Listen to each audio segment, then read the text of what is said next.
Oriane. Welcome everyone to another episode of Organisation Design in Focus, a LinkedIn Live series from the European Organisation Design Forum.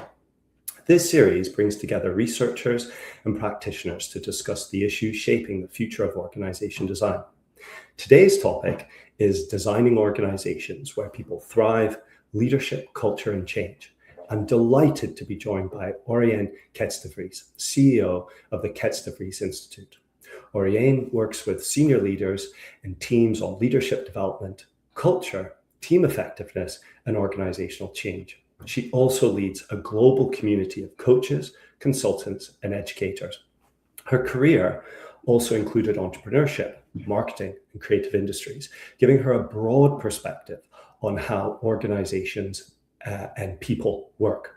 These themes connect closely with this year's EODF conference, Thriving by Design, particularly the questions of how organizations help people thrive while continuing to change and evolve. Oriane, welcome and thank you for joining us. Thank you, Andrew.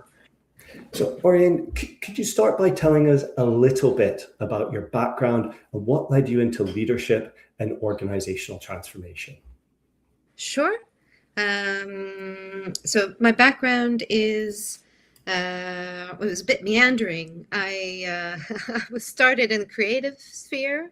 I ended up at going through business school. I then went to L'Oreal and I was in international marketing. I didn't quite find my place. And so I guess like a lot of entrepreneurs, I exited the large organization and started an organization of my own. And then 7 years later, retrained as a coach and started again. My background, I'm based in London, but I've lived and worked kind of all over the place with parents from different countries. So in terms of having to integrate multiple identities and understand how different cultures function, that's sort of been part of my experience.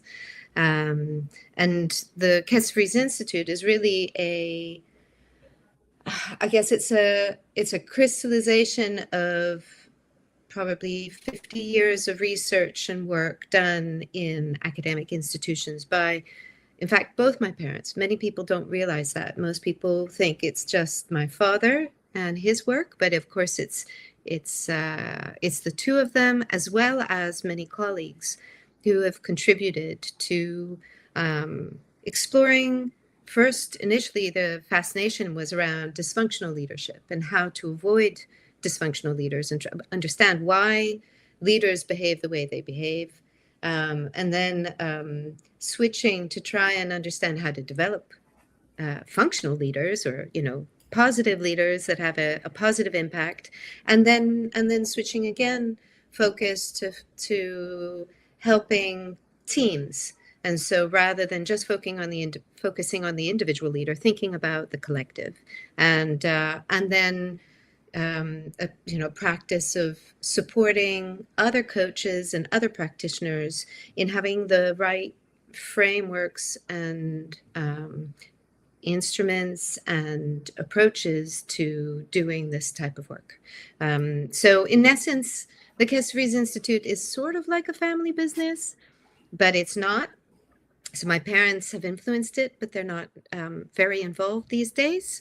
And I guess the remit that I was given was to create a sustainable business that would apply these learnings in organizations with leaders who are dealing with real issues, rather than it remaining a kind of academic exercise. And also to bring a senior team of independent coaches and consultants together, who many of them were working independently and have their own practice, but by coming together and working as a team can impact probably wider systemic change in organizations and have therefore greater impact. But what's interesting there is, I guess, the challenge was, how do you create systemic impact? You need the gravitas to work at the very top, to build trust and engagement and alignment at the top. But then a lot of sort of boutique consultancies sort of stop there. And what the ambition was to walk alongside senior leaders for a while to help them create tipping points for change. So then that requires some scale to be able to work with at least the next level down, if not 2 levels down, and maybe also build some internal competency to be able to maintain the work with other layers in the organization. That might not be affordable to work with us, but at least it maintains the work. Excellent. Yeah. It's really interesting background in I mean, what a remit to apply this body of research in practice, and it's a fascinating background, and just looking at your own work, you don't necessarily identify as a kind of a niche organization designer. Your work is very much people and leadership, relationship and culture focused.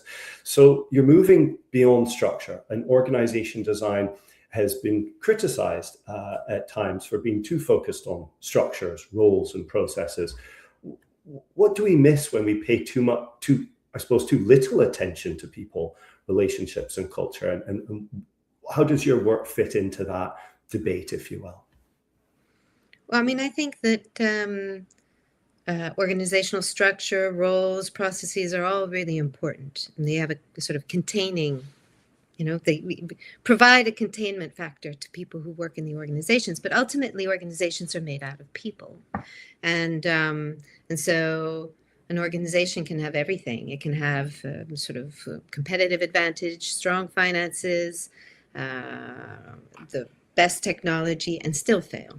And so the people element is crucial. And so I would say a lot of interventions by consultancies only address kind of rational, structural approaches, because often the emotional or psychological material is either not easily brought up in the workplace, and it's also difficult to predict.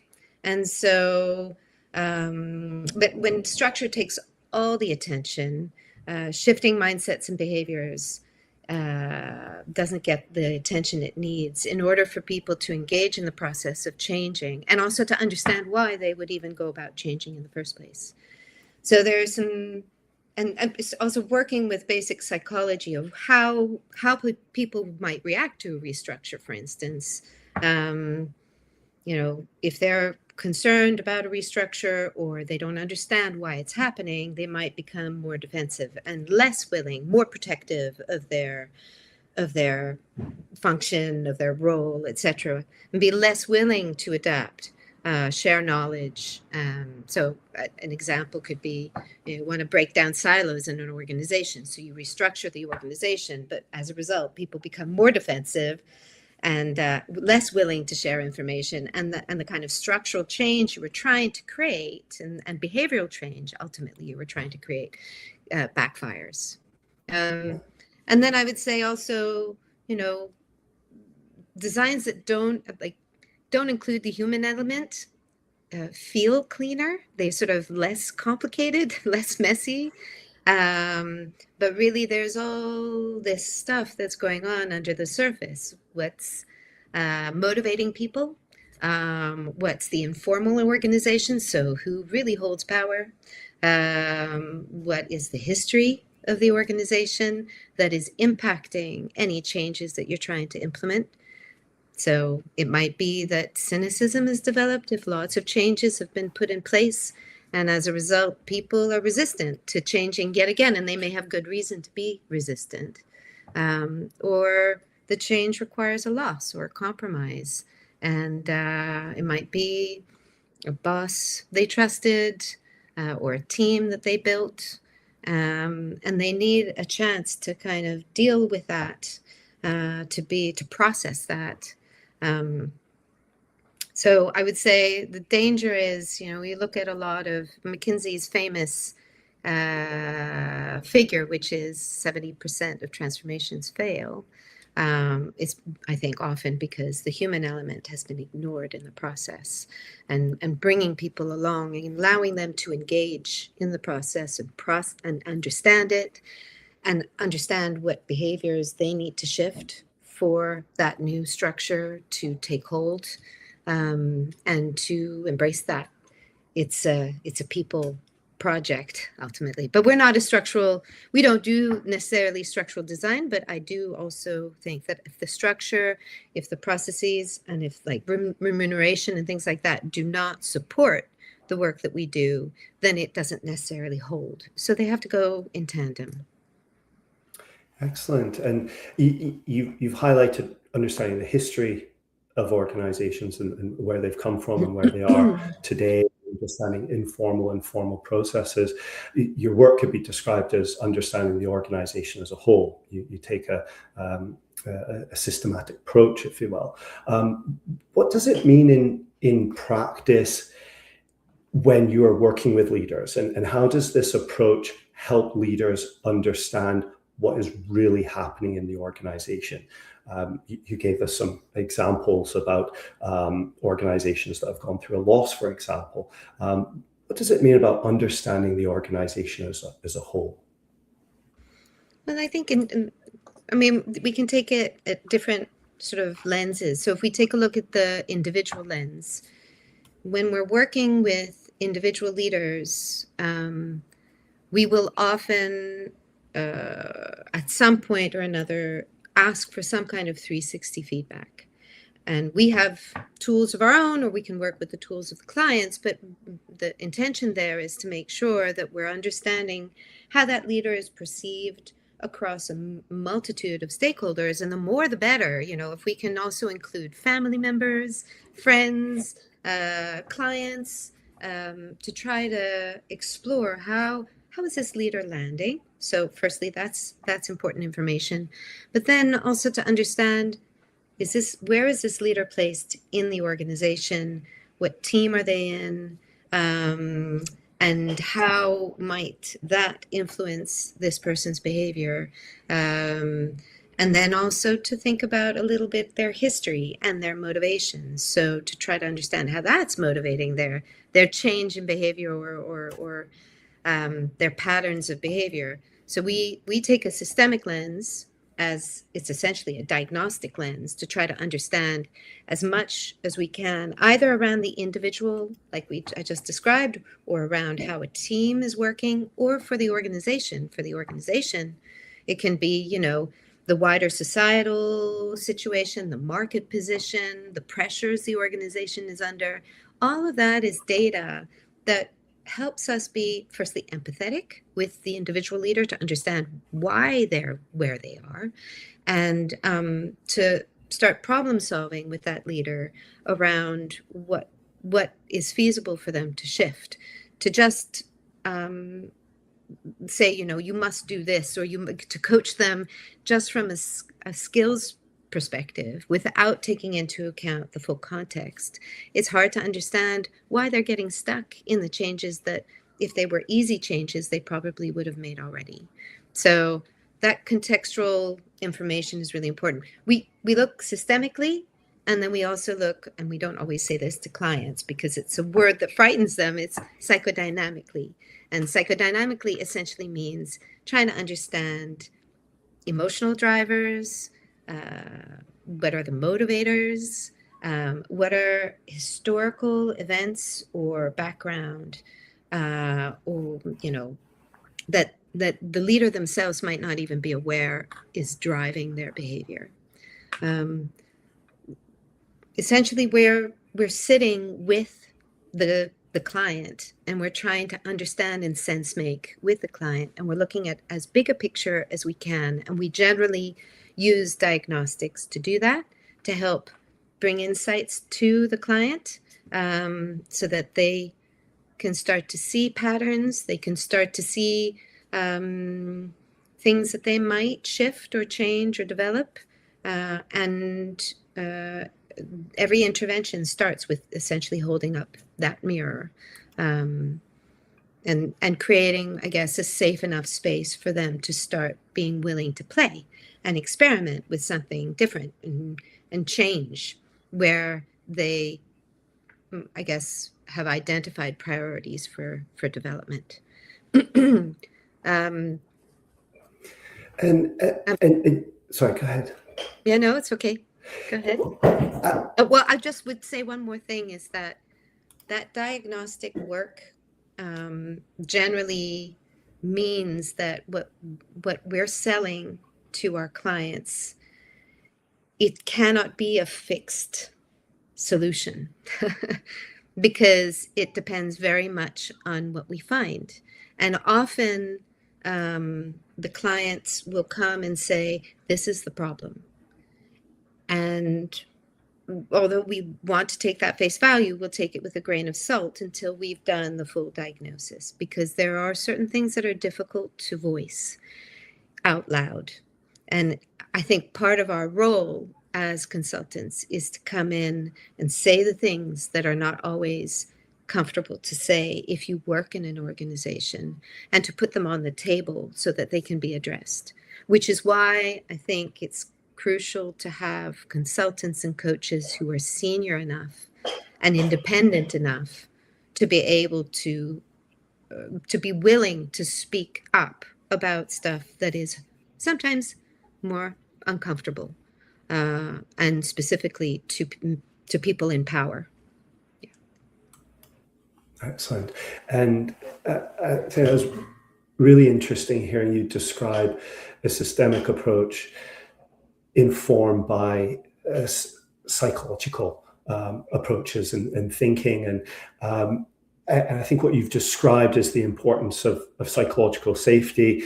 And as consultants, you're coming in and you have that unique position where you can voice your opinion on certain things that perhaps are happening or not happening. I suppose this gets me thinking about AI and leadership, and it's one of the key themes of the conference next month. I know you'll be speaking there.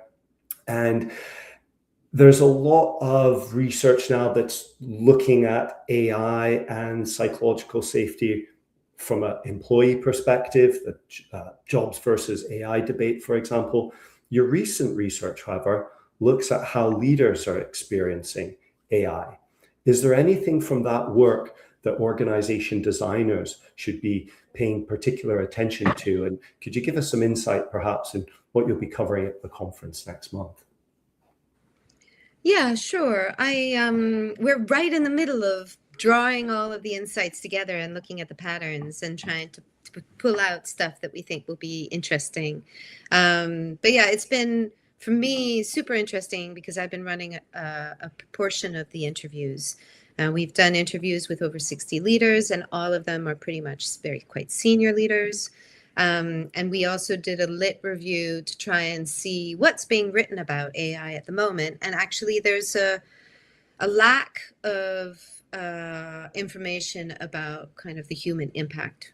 And so we're looking at how organizations are, I guess, adapting to what is a bigger transformation than most, and what seem to be some of the best practices in that adoption of AI, and what are the, I guess, feelings and unexpected shifts in people that are worth calling attention to. And this transformation is unlike others because it's got no go live date. People started adopting before there were policies. It doesn't have a finish line. You know, the tech is changing constantly. And there's a big open-ended question about how work is going to be organized in the future, which adds both excitement and anxiety to the mix. And then all organizations are doing it simultaneously. So on one side, you can't say, well, I'll just follow this person's plan. Everybody has to kind of do it at the same time. And then I would say some of what we're seeing is that the culture of the organization that was already in place before AI started to get adopted is a big factor in how easy it is to adopt. So psychological safety is a big one because experimentation is necessary to be able to fail openly and explore. To this, a lot of leaders are talking about having this performance. So they have a performative role where they're saying it's wonderful, it's going great, and giving a little bit of enthusiasm and structure, etc. But have private reservations that they're not sharing. And I guess there at the moment there's not so many spaces within which they can share those concerns, and I think it will be important to design those in to the transformation process in order to raise up.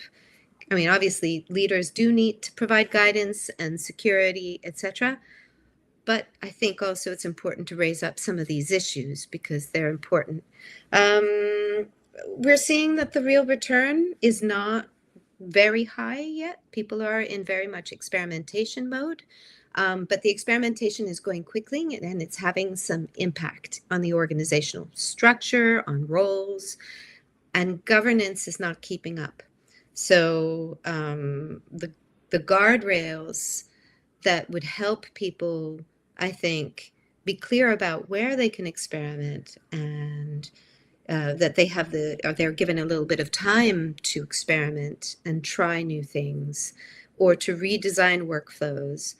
Those guardrails aren't really in place in most organizations from what we can see.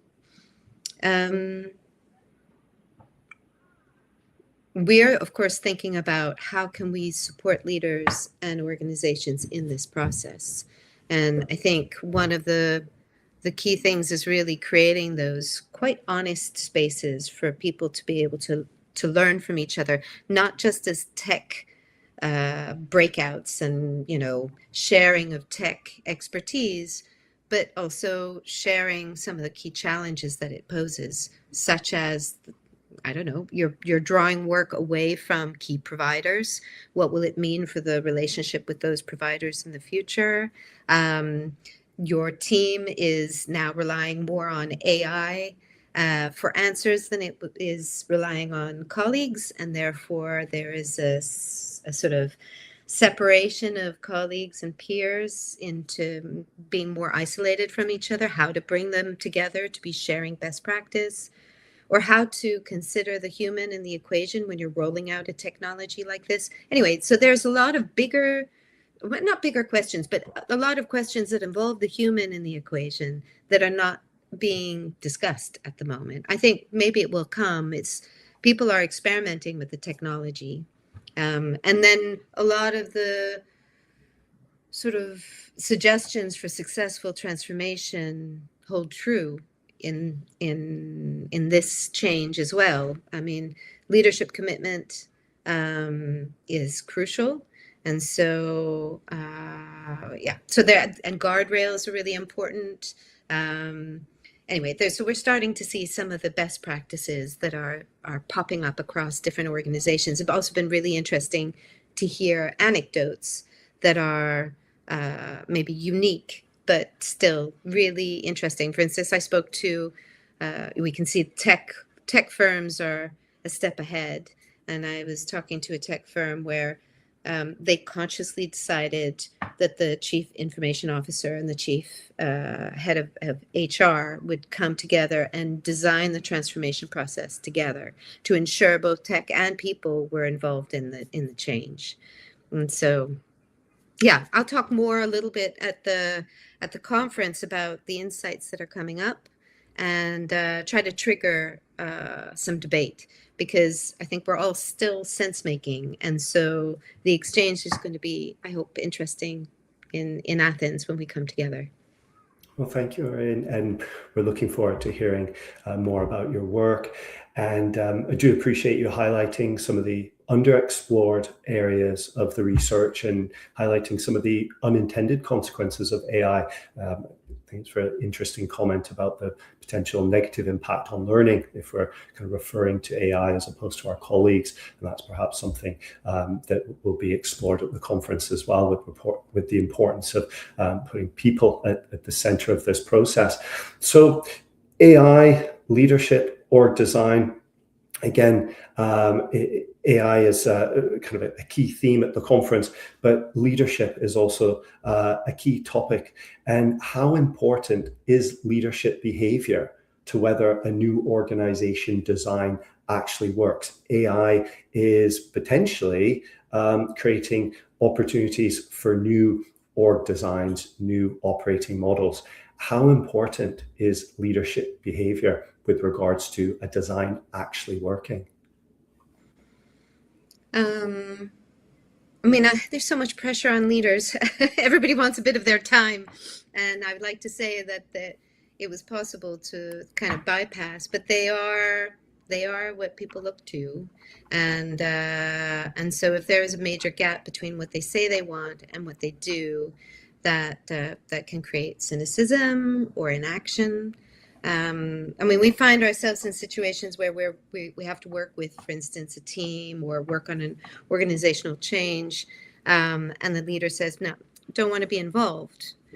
We walk away from those projects because if the senior leader declines to take part in development, nobody below has any incentive to change, or they'll focus on other things that they think will be important to that leader. And I mean, we see that leaders really set the emotional climate for organizations. They may not always be aware of to the extent to which they set the emotional climate, but their psychological makeup really determines whether people spend the day doing the tasks or managing them. And so if a leader is conflict avoidant, maybe some of the difficult decisions in that org structure, maybe the leader wants to please both people in his or her team, and so never makes a difficult call about what the compromise is going to have to be. Or if a leader is micromanaging, even if you're saying that you want to empower people in the organization, the micromanagement is going to trickle down. And if the leader is not willing to take a moment to really reflect and stop and go, okay, so what is strategic here, then other people will also be very much in the action. It's hard to create that space for reflection if it's not valued. And I think a lot of leaders forget that they're on stage. One leader once said, every time I come into the office, I know I can make the lives of thousands of employees quite miserable. And that's quite an awesome responsibility. And to think about what you role model, and the sort of symbolic role of leadership. But the role is hard, and sometimes leaders are a bit overwhelmed. I guess what we try to do with leaders is to help to increase their self-awareness so that they can be more intentional about how they come across, how they impact the organization, how they impact the people they work with, and to be more reflective so that they can try to avoid falling into the same patterns of behavior.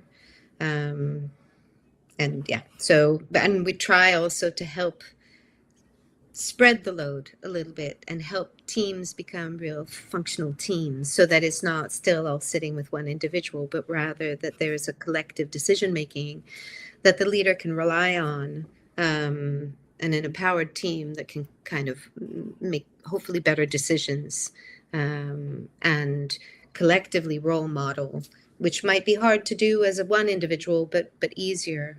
If you can get the team functioning well and aligned, then it's easier to have a selection of people doing the work. Working closely with senior teams, what patterns of leadership within leadership teams have the greatest impact on the wider organization? You've highlighted the role of senior leaders, but within that leadership team, what are other types of behaviors that you've seen that can have the greatest impact on the wider organization? Well, if we're talking about senior top teams, I mean, one of the the things that is very rarely discussed is that the lack of trust, lack of investment in the relationships between team members, and therefore the contradictory priorities and the misalignment and the messages that they're sending out to the rest of the organization. So misaligned messages are very costly. When you're thinking about a top team, suddenly you've got people working in all different ways, and you're no longer unified around a strategy. And so if one person says growth, the other person says cost control, a third says innovation, middle management is going to struggle to know what they need to be doing. They freeze, they stop, or they only do the work for the person who they think informally holds the power. So alignment across top teams, I think, is essential, and I don't see that investment happening very often, because I think very often senior leaders don't see the benefit. You have at the very senior levels top teams that are not teams. Many of them are kind of separate relationships, who are running their own division, and then you've got the chief executive who is dealing with each person individually, but they're not actually a unified team. And so issues then start to crop up. There can be rivalry. There can be issues of succession, people competing for the top job or for resources or for influence, recognition, and that can distort the decisions that they should be making for the rest of the organization. Or if newcomers are not onboarded correctly into the team, they can be treated as a threat, or they come from a different culture, and they haven't been integrated. And then you have some of the group dynamics that might show up, like under pressure. If the trust hasn't been established and the kind of alignment and values and goals hasn't been established, then it's much easier to scapegoat somebody, or to polarize the discussion so that there's two very opposing views of a decision that needs to be made. And a divided leadership team makes poor decisions. That doesn't mean they shouldn't have conflict, but the conflict should be focused on the task rather than on the relationships. I'm trying to think. Yeah, and of course, there's differences in personality, in background, in culture, etc., that can sometimes generate friction because people misunderstand each other. And so again, that investment in trying to understand, where does this person come from? What are their priorities in work, in life, etc., and to build a little bit of the human trust that is needed to grease a little bit the relationship and the collaboration that happens. Yeah, and I guess what we try to do is create that space, and then again create enough safety so that they can put on the table the conflicts, the sticky problems that they don't dare address unless they are outside the room, and then they do it one-on-one rather than as a group, coming to a communal agreement on those tricky issues. Excellent.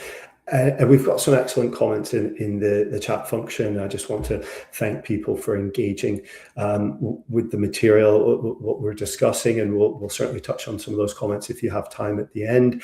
And you kind of talked about kind of sticky problems, and that kind of leads me to my next kind of question around, from a change management perspective, when we're trying to make change stick, why do some organizational changes take hold while others may fade away, even when there are formal design principles in place that look very sensible? I guess, again, I mean, I won't repeat the things that I've talked about, but alignment at the top, I think, is crucial.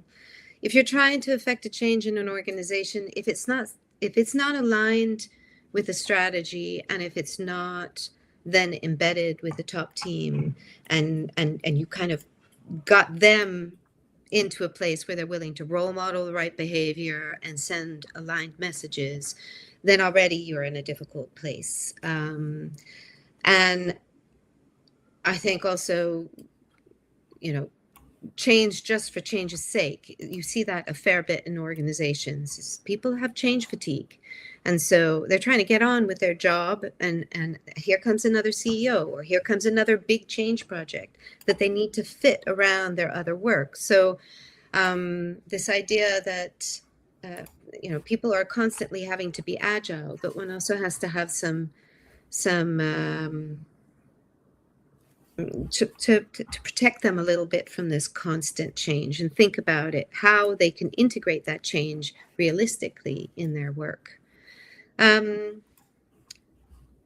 would say change needs to engage people in a discussion about what it really means for them. So what we often trying to do is not make the change theoretical, but to say, okay, so let's talk about a case, a real situation that's going on for you. Let's think about what it means to change in the direction that the organization wants to go. How would you realistically make those changes? What changes in behavior does it require from you? And often we try to do that in small groups where people are problem solving together, and has kind of a number of benefits. People are learning about the organization, they're building trust between each other, and if facilitated well by a coach, then they really bring the private reservations that they have around the change that they don't normally speak about out loud to the table. And then you can unlock some of the places where people are really struggling, and for probably good reason. And often what happens is that they realize they're not alone in that. So they start to, by voicing those issues, they start to see, okay, there's a systemic problem here because you're experiencing this too, you're experiencing this too, and they share best practice. So that's a really useful way of helping people process a change and think about it in real instances, in real work, and then also to build that learning muscle internally in the organization. But there's also, change takes time. Expecting something to happen overnight is probably unrealistic. So creating iterative change and a kind of a process over time, and to ensure reflective space during that process to think, what have I learned? What do I need to try next? Where did I fail? Why did I fail? What could I, a lot of what Amy Edmondson is talking about in terms of, failing smart. And then you have a lot of change initiatives that are set by senior management, but then it's tricky at middle management and lower down, because that's where they need to innovate solutions. So they need a little bit of time and remit to be able to do that. And then things change. Again, context changes. I don't know. We had for our business, we had a war in the Middle East we had to deal with at the beginning of this year. We had a plan. We were changing a bunch of things, but we had to reassess and address the changing circumstances. It helps to, I would say, also to create accountability between peers and teams. And so to declare really openly what changes you are willing to make. And generally when we're working with individuals, we're asking them, pick one thing that's really going to move the dial, or two things, but don't make a whole laundry list. And so when we're designing transformation initiatives, I can maybe share a few cases with you. I would say you have to go from the individual, because it's the individual's change that's going to make the wider change, to the system outlook. So you're going back and forth between those outlooks. I think any design that only stays at a kind of theoretical systems outlook becomes intangible, and nobody's accountable to change their behavior. And so you kind of have to go back and forth.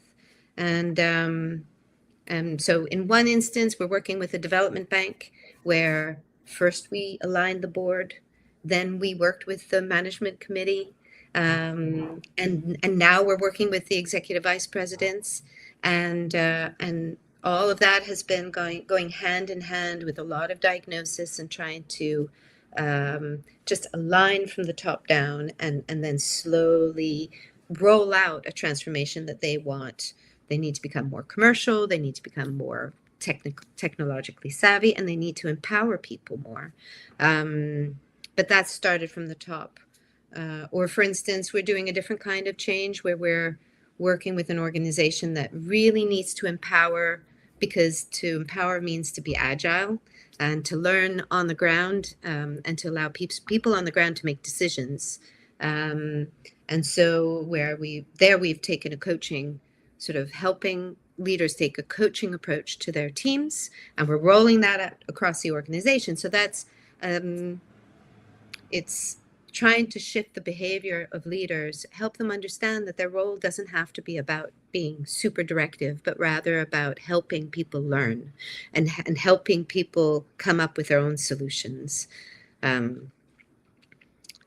yeah, so I think sometimes it's helpful to bring an outsider in also to help make some of those changes for the reasons I mentioned earlier, where the outsider can be axed. So that outsider can say some things that insiders might not be willing to expose. And sometimes those are the things that make a difference. You know, if it could be that the CEO is getting in the way, and that, or the top executive team are toxic and nobody is willing to say it because of the power dynamics. And that has to be dealt with before a transformation is going to be effective. Excellent. And you've touched on the conditions that help people perform, to develop, stay engaged. I think you've made a really, really insightful contribution with regards to the connection between empowerment, agile, and learning. Looking ahead to Athens, you'll be sharing some of this work at the EODF conference in Athens. What would you like participants to take away from your session?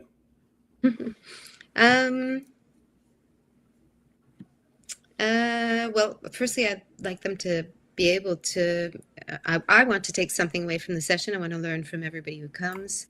I want them to be walking away with new perspectives that they can take back and trial in their work, and key questions related to, I guess, in particular, the AI transformation that's going on, and insights from other practitioners or leaders that they can try. I guess what we're really trying to do within the Kets de Vries Institute is to create human organizations where people can thrive and perform to their best.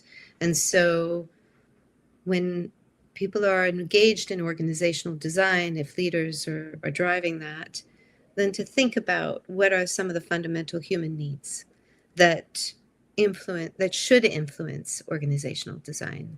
Because at the moment, it feels sometimes that organizational design is driven purely by the strategy, which is right, or you know, a design for this type of tech rollout, such as AI, is driven by, again, the technology or strategy.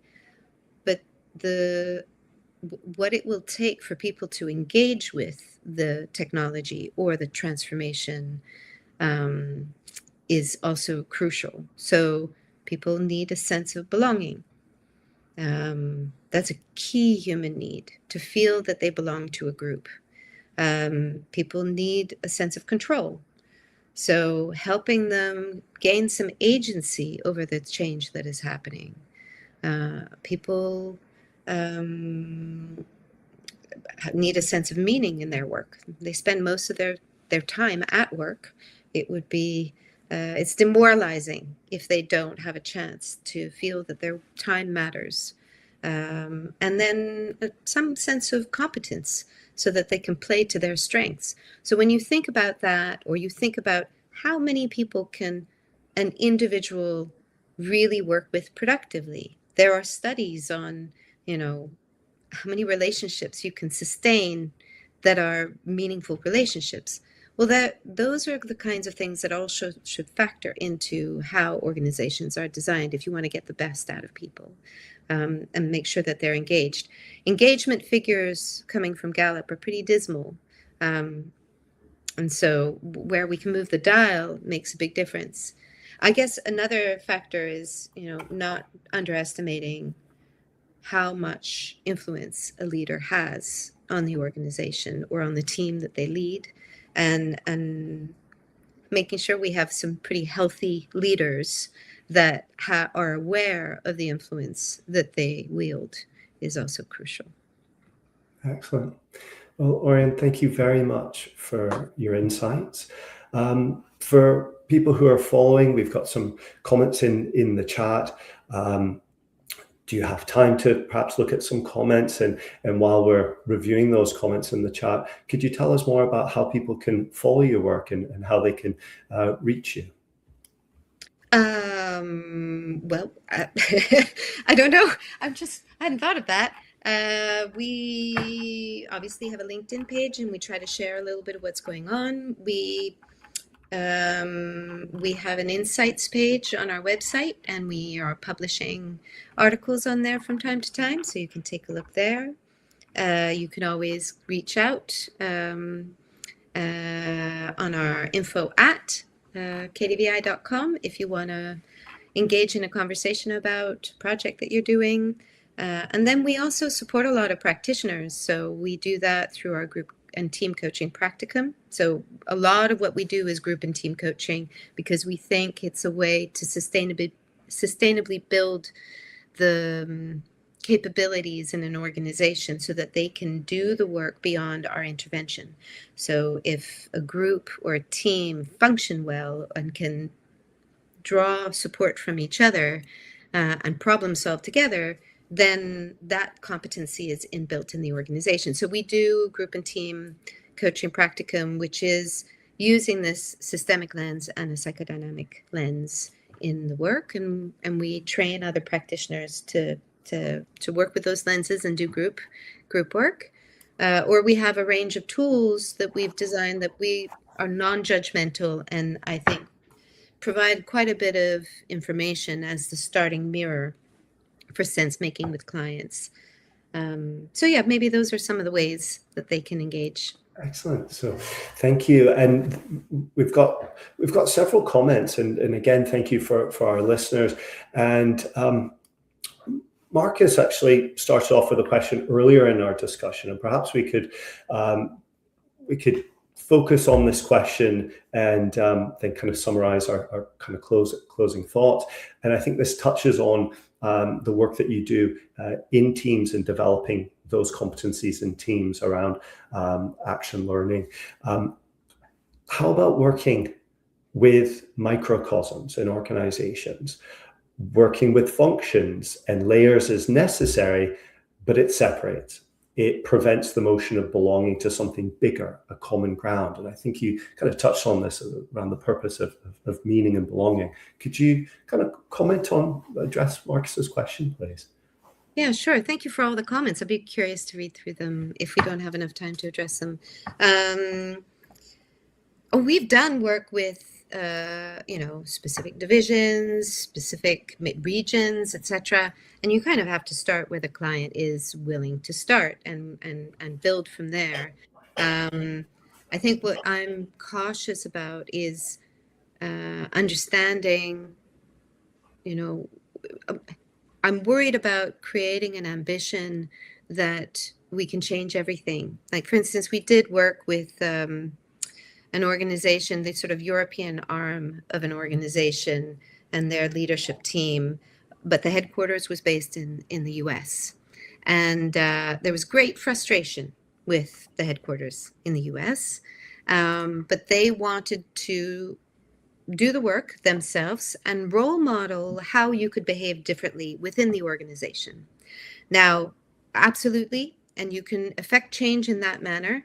The only challenge there is that there may then be that conflict between headquarters and the EU team that remains unresolved, and at some point creates some cynicism down the line for the EU leaders who feel that senior leadership are not taking them seriously or their concerns seriously.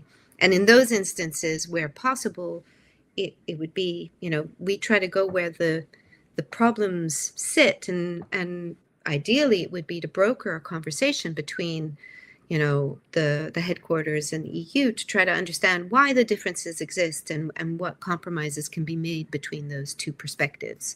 But yes, absolutely, it's possible to, and we work with, head of legal and the head of legal's team in a pharmaceutical company. And we know that by doing that, we're at least impacting that team and how that team functions, how that leader leads the team, etc. So there's a parable that my father speaks about and that we hold dear. It's a parable about a man comes down to, and you maybe have heard of it, man comes down to the seaside. There's been a big storm and there's sea stars all over the sand. And then he sees a woman picking up one sea star at a time and throwing it into the sea. And he goes up to her and he says, "But you can never make a difference for all of these sea stars. It's too big a job." And she says, "But I can make a difference for this one." And so I think that sometimes I'm overambitious about what we can change and what we can do. And then I have to remind myself that's my own narcissism, and work with what we can work with, where the client is willing to invite us in, and where we can at least shift the dial for one leader, for one team. Maybe sometimes it's not the entire organization. Excellent. I think that's a really nice place to kind of close our conversation. We've got some excellent comments in the chat function there. And if you have time, perhaps after the live session, if you're willing to perhaps engage with some of the comments on the LinkedIn platform, that would be brilliant. And of course, we look forward to continuing this conversation in September in Athens. So thank you again. Hope to see some of the people who joined. I'll see you in Athens. Excellent. Thank you, Oriane. Thank you for today. You're most welcome.